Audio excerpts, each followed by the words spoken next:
What's up, stay-at-homies? I'm trying to get started on today's video, but as you can see, someone has decided that she's going to help me again,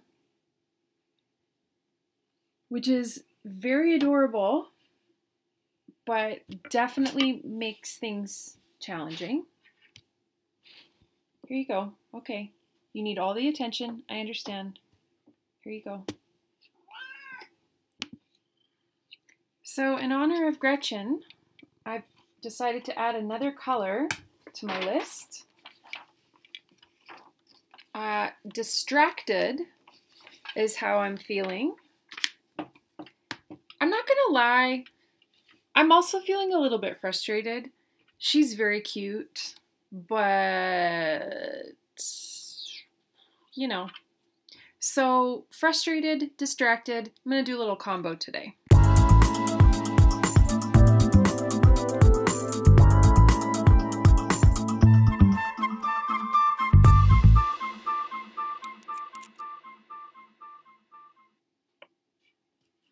All right, so I was thinking for today, it would be cool to make some Easter art because this weekend is Easter. So we are going to make some eggs, just using paper and basic art supplies. So if you're not feeling the egg thing, or maybe if your family isn't celebrating Easter, or you just want to do something different, totally up to you. You could do the same kind of concept with hearts or flowers or butterflies or circles or triangles or really anything at all. So I'm going to start off by making some tracers. So I've used some thicker paper and I just did my best drawing a couple of egg shapes. I wanted a couple different sizes. So I'm just going to cut those out.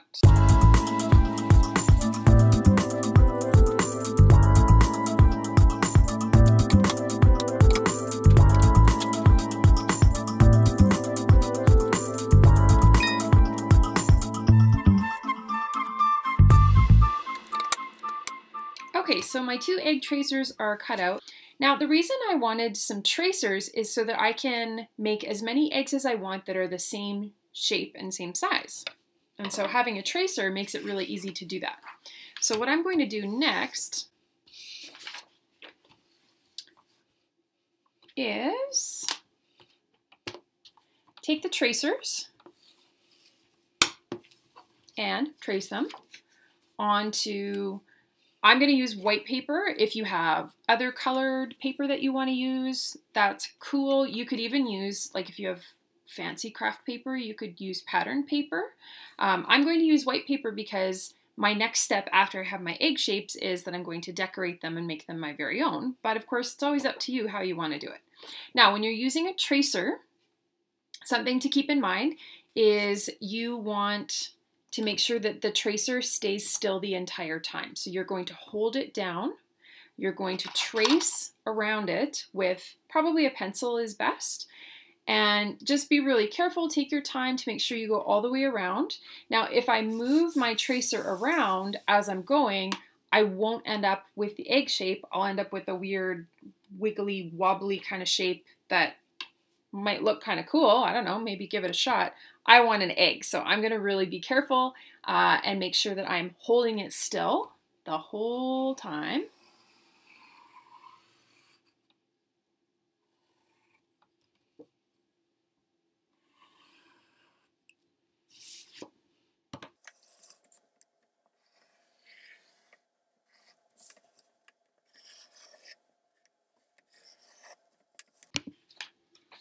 All right, so I traced a bunch of eggs, and what I did, as you can see, I just separated them, I cut them apart, but I didn't actually cut the egg shape itself out yet. I'm going to do my decorations on them first, and then once I'm finished, that's when I'll cut out the actual shape. So as I'm sure you can imagine, the sky is really the limit with how you can decorate your eggs. You can just color them with markers or crayons or pencil crayons, or you can paint them. You could do little doodles. You could do little fingerprints. Like, honestly, anything you want. Stickers, illustrations. I'm going to do a technique today called wax resist. And it's actually one of my favorite things to do. It's kind of magical. I think it's magical. And so I'm going to show that to you today. And I'm going to do my eggs using this wax resist method. Of course, you need your eggs that you have traced out on your paper.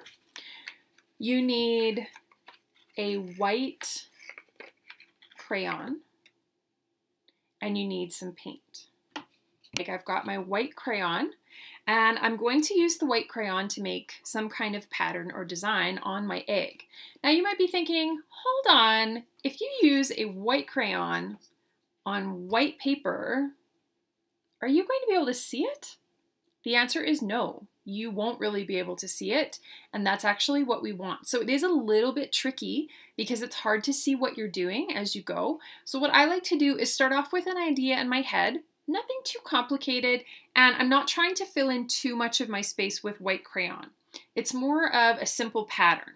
So what I'll do is show you on my whiteboard an example using black marker, and then that's what I will try to do on my white egg. So here's my egg shape-ish. A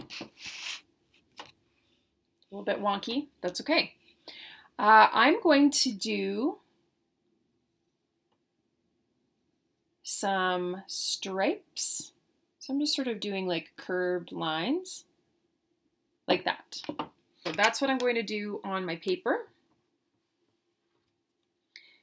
It doesn't matter if I go outside the lines of my egg shape a little bit, because after I'm finished this whole process, I'm going to be trimming off this extra paper from around the edge anyway, so it doesn't really matter.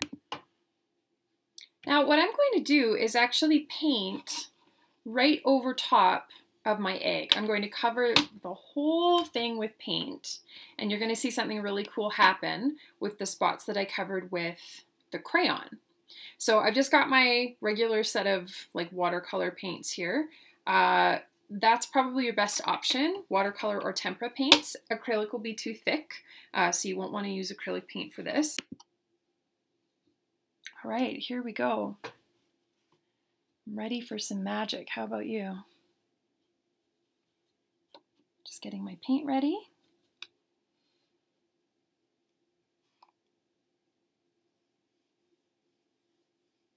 Ooh, can you see it?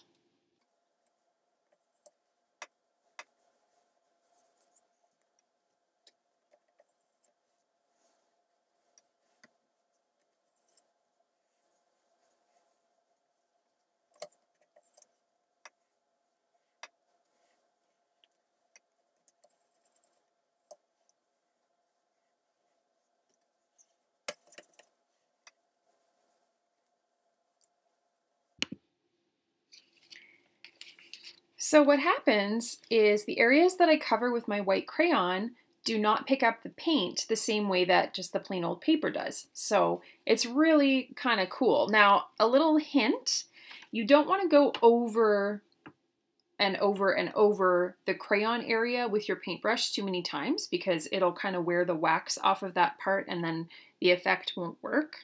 But other than that, you can just kind of experiment. Now, what you might want to do to start, now that you kind of understand how it works, is find a little scrap of paper and just do a test. So you could take your white crayon and just do a line of some kind. And then take your paint and test out your different colors and see how they react with the wax. You're going to find that certain paints and even certain colors react differently to the wax. And I'll give you a close-up here in just a moment.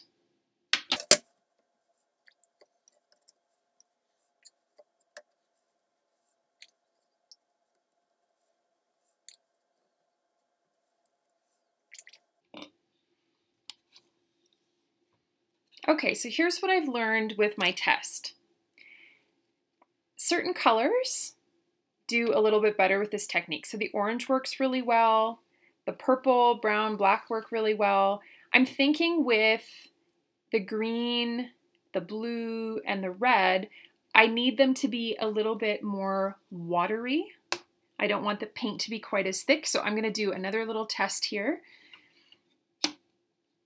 with a little less paint on my brush, so it's just a little bit more watery, and see if that makes a difference.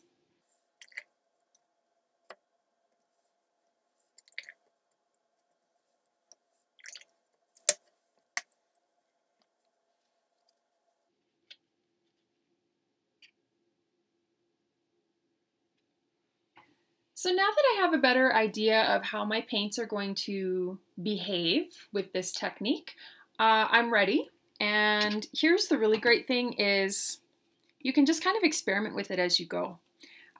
If the wax resist doesn't work quite as well for you, you'll still end up with really cool looking eggs when they're all dry and cut out. So I'm just gonna go for it.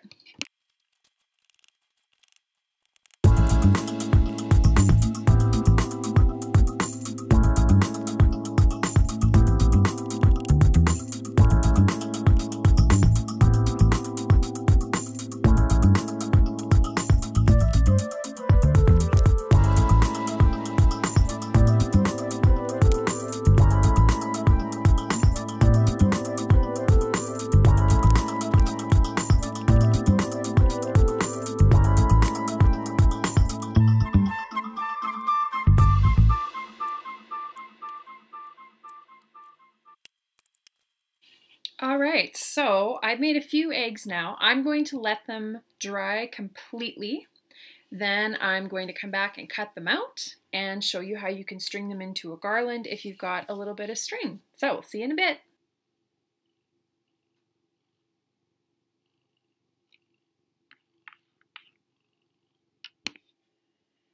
All right, so my eggs are all dried and cut out. And they're a little bit tricky to see in this lighting, but I'm pretty happy with how they turned out. One little piece of advice when you're getting started, the eggs that I pressed harder with the crayon on when I was doing my designs turned out better for sure. So when you're doing your designs with your crayon, don't be shy, press hard, and you might get better results that way.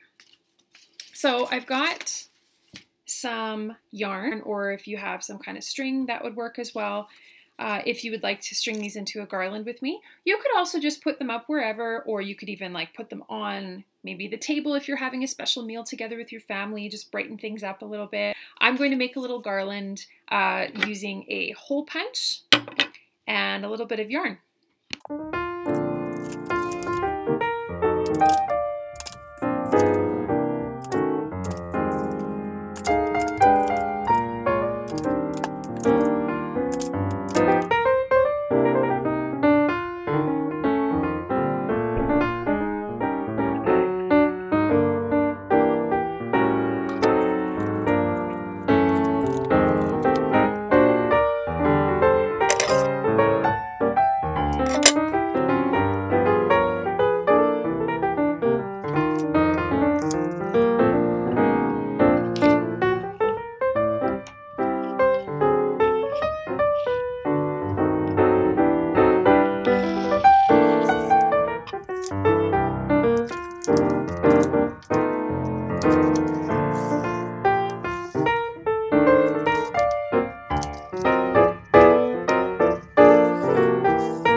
Okay, so I've got all my eggs strung onto my garland.